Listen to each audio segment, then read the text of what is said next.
مالك يوم الدين إياك نعبد وإياك نستعين بسم الله الرحمن ربنا تقبل منا إنك أنت السميع العليم صلوات على محمد وعلى محمد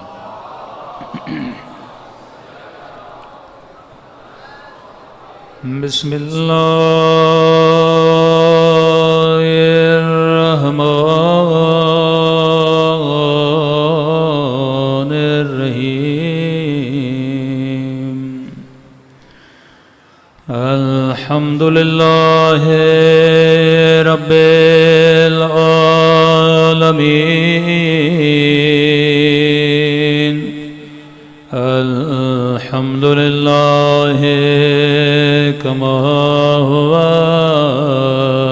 أهله الصلاة والسلام على سيد المرسلين وخاتم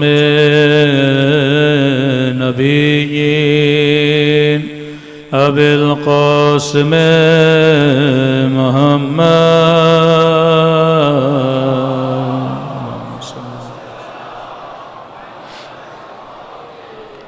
وعلى آله الطيبين الطاهرين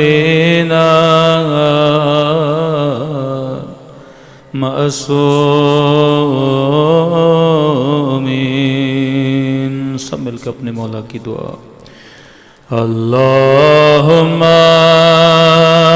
کل ولیک حجت ابن الحسن صلواتک علیہ وعلا فی هذه الساعة وفي كل وليا وحافظا وقائدا وناصرا ودليلا وعنا حتى تسكنه أرضك طوعا وتمتعه فيها برحمتك يا أرحم الراحمين صلوات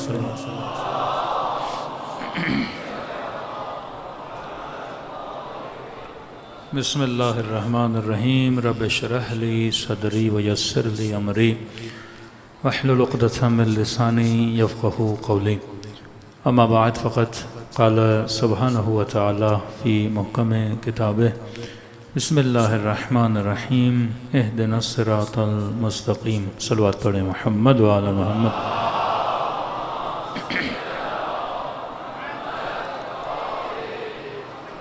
دعا ہے پروردگار عالم ہم سب کی عبادتوں کو اپنی بارگاہ میں قبول فرمائے اور جس مقصد زندگی کو لے کر فرش عزا پہ جمع ہوئے خدا ان مقاصد میں بھی ہم سب کو کامیابیاں کامرانیاں نصیب فرما دیں۔ یہ بات یاد رکھیے کہ ہم اس مکتب سے تعلق رکھتے ہیں جو مکتب عقل کا مکتب ہے، جو مکتب انسانیت کا مکتب ہے، جو مکتب عدل اور انصاف کا مکتب ہے۔ اگر ہر زمانے میں خدا اہل بیت کے چاہنے والوں کو عزت دے رہا ہے تو اسی مکتب کی فکر کی وجہ سے۔